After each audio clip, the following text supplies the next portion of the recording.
Agora nós vamos dar um pulinho no Equador e eu começo essa matéria fazendo uma pergunta. E se isso fosse feito no Brasil, principalmente ali no Rio de Janeiro? Esse é um governo... Aqui você vai ver a diferença de um governo que combate para um governo que não combate o crime. Bom, a segunda hipótese que eu trouxe é o Brasil. Nós temos um governo que criou uma GLO que está longe da onde está o foco do crime no Rio de Janeiro. Nós vamos no Equador e vamos ver a diferença. Lá o presidente mandou descer a chibata para cima. O presidente do Equador declara guerra contra juízes e promotores corruptos. Por isso que eu falei. E se isso fosse feito aqui no Brasil, menino do céu, era golpe. Era golpe. Era golpe. Se você não é inscrito no canal, se inscreve agora mesmo, ativa o sininho das notificações, marque a opção receber todos os vídeos. Na descrição do vídeo você vai encontrar a chave Pix. Convido você a ser um colaborador do nosso canal, ajudar o nosso trabalho. Daquela força, a gente precisa muito da sua ajuda. Tem as nossas lives todos os sábados às 20 horas 30 minutos e é o seu comentário. É o seu comentário aí do outro lado quem faz a live, gente, aqui, tá? Na nossa live é 100% de interatividade. No final da descrição tem o nosso link do Twitter, onde você tem todas as matérias ali. E também encontra a gente por lá pelo @BrasilNoticia, sem S no finalzinho, 83.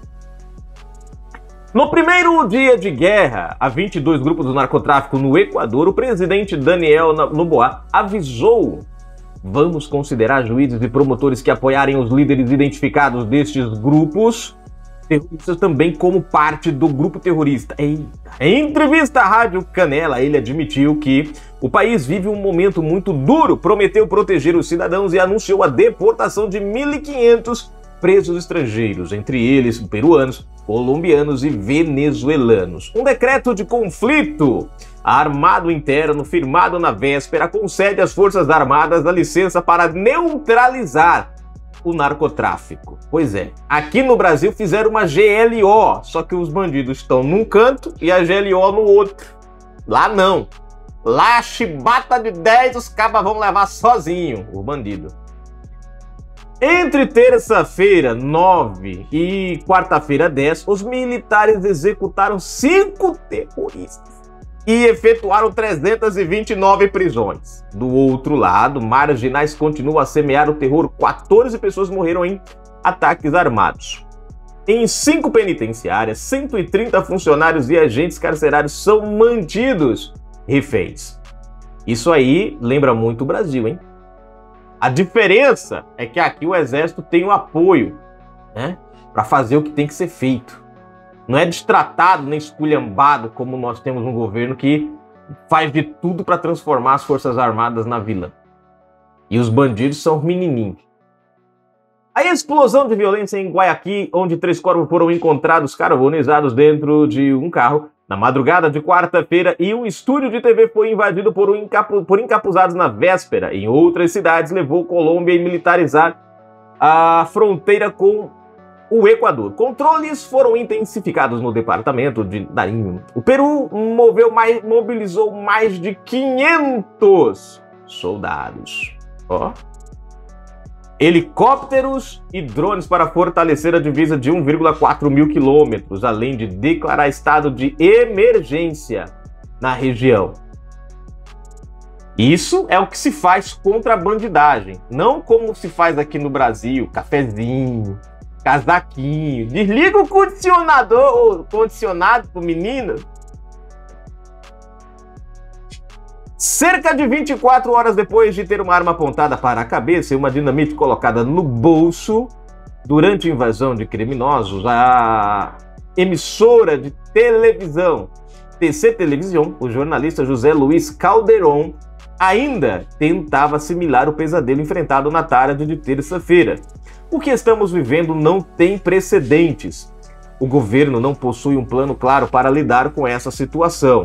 Vivemos em estado de guerra. As Forças Armadas estão nas ruas e os cidadãos retidos em suas casas, desabafou ao Correio o apresentador que ficou mais de 40 minutos em poder dos marginais. Em segurança, conseguiu unir inimigos políticos. O ex-presidente Rafael Correa apoiou as medidas tomadas por Noboa. Tenha o nosso apoio total e irrestrito. Por favor, não ceda, pediu. Também em Guayaquil, o engenheiro químico colombiano Pedro Henrique, 51 anos, aguardava no hotel o momento de retornar a Cali. A cidade está com atividades mínimas. Ficamos o dia inteiro no hotel. A recomendação era não sair a não ser que seja algo imprescindível, disse a reportagem. Se fosse no Brasil, direitos humanos já tava... Vixe, meu pai é terra. A terça-feira foi mais complicada, com drástica redução do transporte público. Nem os táxis rodaram. A sensação por aqui é de perplexidade, de incerteza. As ruas estão vazias. É o que logo pode acontecer com o Rio de Janeiro se as coisas não forem, freadas antes. A comunidade internacional acompanha com preocupação a escalada da violência do narcotráfico no Equador. O secretário-geral da Organização das Nações Unidas, ONU, Antônio Guterres, se disse alarmado e condenou energicamente os atos criminosos dos últimos dias. O porta-voz do Conselho de Segurança Nacional da Casa Branca, John Kerry, declarou que os Estados Unidos estão dispostos a trabalhar com o governo Noboa para lidar com a violência. Estamos dispostos a tomar medidas concretas para melhorar nossa cooperação com o governo do Equador à medida que começa a lidar com a violência, afirmou. A União Europeia denunciou um ataque direto à democracia e afirmou estar com o povo do Equador e suas instituições democráticas. Diretor da Faculdade de Relações Internacionais da Universidade Internacional de Equador, Arthur Moscoso admitiu ao Correio que o narcotráfico penetrou todos os níveis do Estado. Gente, isso não parece semelhante para... Isso não lembra alguma coisa, não, assim? Não lembra, não? Não lembra nada, tipo assim, por exemplo, a Dama, Tio Patinhas, Ministério Viagens, Amazônia, Sistema do Tráfico. Não lembra nada, não, gente? Não. Né? Arturo Moscoso admitiu ao Correio que o narcotráfico penetrou todos os níveis do Estado. Por aqui se tem falado de narcogenerais e de juízes que favorecem os traficantes. Cafezinho, uma blusinha, desliga o ar-condicionado. Continuando. A declaração de Noboa é uma ameaça a esses indivíduos corruptos. O presidente aproveitou o decreto de conflito armado interno para sublinhar que essas pessoas também poderão ser alvos das Forças Armadas, disse. Moscoso vê a deportação de presos como uma medida mais complicada. Ela exige ver quais presos se encaixam nesse processo, os delitos que cometeram, como será o traslado até a Colômbia, se serão detidos no país vizinho. Não é algo fácil? Para o general Luiz Bolívar Hernández Pena Herrera, ministro da Defesa do Equador entre 2021 e 2022, a decisão de punir como terroristas promotores e juízes envolvidos com o narcotráfico precisa passar por filtros legais. Para punir essas pessoas, será preciso acionar o Código Penal para estabelecer as sanções face às diferentes acusações a serem imputadas pelo gabinete do procurador, explicou ao Correio por telefone. Ele entende que as medidas anunciadas por Noboa até o momento são corretas. No momento em que houve a invasão à emissora TC Televisão, imediatamente o governo emitiu um decreto no qual identificava os grupos de delinquentes como terroristas. Eita, pega, tá vendo? Isso vai acontecer no Brasil. Intervenção direta. Segundo Hernández, o decreto firmado na terça-feira pelo chefe de Estado permitirá ao governo utilizar as Forças Armadas em intervenções diretas contra a delinquência. Isso deixa o governo e as Forças Armadas com um instrumento legal que lhes possibilita tomar ações e acompanhar o trabalho da polícia de maneira mais direta, observou. O ex-ministro defende uma profunda reforma no sistema político equatoriano e a necessidade de fortalecimento das instituições equatorianas. Ele sublinha que o judiciário e a polícia foram infiltrados pelo narcotráfico com casos menores nas Forças Armadas. Temos infiltrações em governos locais e em estratos políticos. O sistema precisa blindar em sua estrutura a influência do narcotráfico, comentou. Pior que aqui no Brasil nós temos até... O negócio foi tão infiltrado que até presidente da República os cabas estão virando, né? Mas tudo bem. Você vê como no Brasil a coisa tá feia. Continuando. Em nível tático, o general cita a falta de equipamentos da polícia e das forças armadas como obstáculos. Não parece algo semelhante com o Brasil não também, gente? Apesar de ressaltar que o estado de emergência não pode exceder 2 meses, Hernandes admitiu que a Constituição pode sofrer mudanças no sentido de fazer com que as Forças Armadas atuem de forma complementar com a polícia. Ele prevê que a situação no país tende a melhorar. Os níveis de insegurança são vistos em alguns setores de algumas cidades. Secretário de Segurança Pública do Equador em 2023, durante o governo de Guilherme Lasso, Wagner Bravo concorda com a urgência no reforço das instituições. Ele acusou a gestão de Rafael Correa de desinstitucionalizar o Estado, que é o que está acontecendo hoje no Brasil. Desinstitucionalizar o Estado. É o que a gente está vendo hoje. As instituições como Polícia Federal, PRF, Polícia Civil e PM, todas estão sendo esculhambadas pelo atual governo. E na hora que o povo precisar de uma ação enérgica, não vai ter. Olha o resultado que dá aí, ó. O crime organizado se enraizou em todas as esferas da sociedade, como a política, a militar, a judicial e o Ministério Público. O PCC está fazendo isso aqui, ó, dentro do Ministério Público, formando integrantes. Volta e meia a gente vê as matérias aí. Nós temos juízes aí que defendem os bandidos. A contrapartida de Noboa foi identificar políticos, policiais, promotores e juízes envolvidos com facções e colocá-los à vista do público. Se ficar provado que tem nexo com o crime organizado, eles têm que ir para a cadeia, ressaltou Bravo. Eu acho.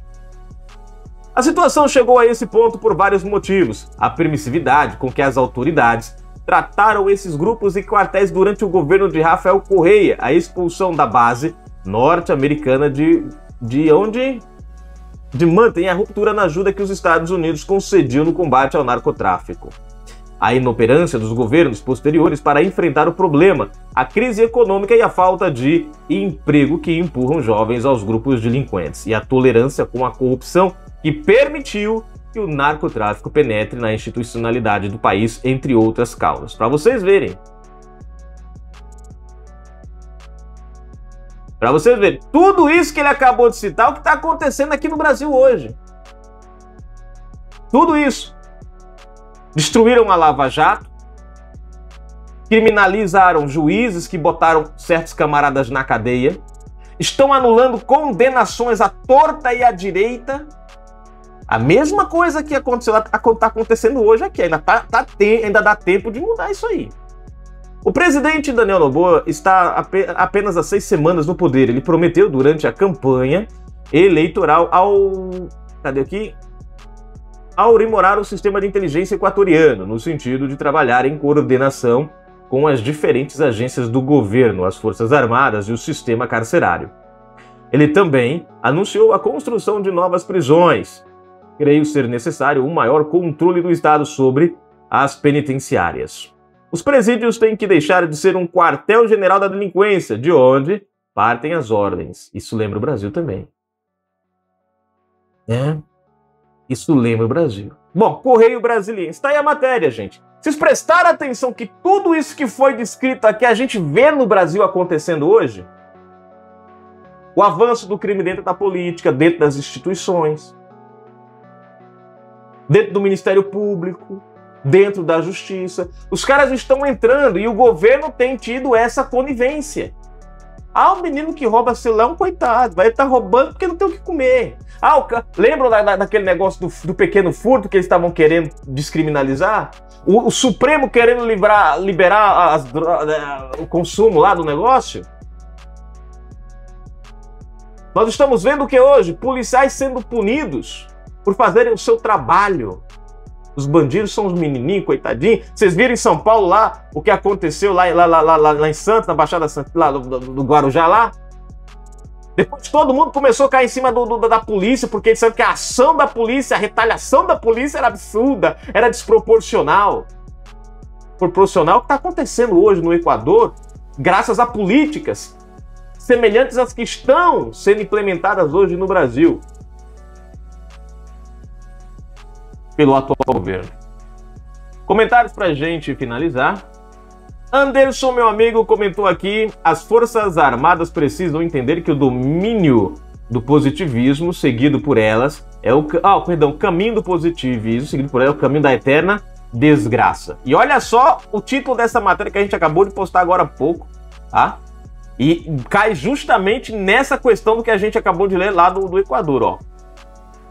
PT prepara evento para constranger Forças Armadas. Ou seja, o próprio PT está no poder hoje buscando enfraquecer as Forças Armadas. E o que é que gera isso, gente? O aumento da criminalidade. Um país que não tem uma polícia para defender, uma Forças Armadas para defender, é um país dominado pelo crime. Tá lá o Equador hoje passando o que está passando, graças a ações como essas aqui. Né? Magno Silva, o Brasil tem Forças Armadas. Comentou ele aqui no vídeo. PT prepara evento para constranger Forças Armadas. Tá aí, ó, marcado. Daqui a pouquinho, gente, mais informações. Fui!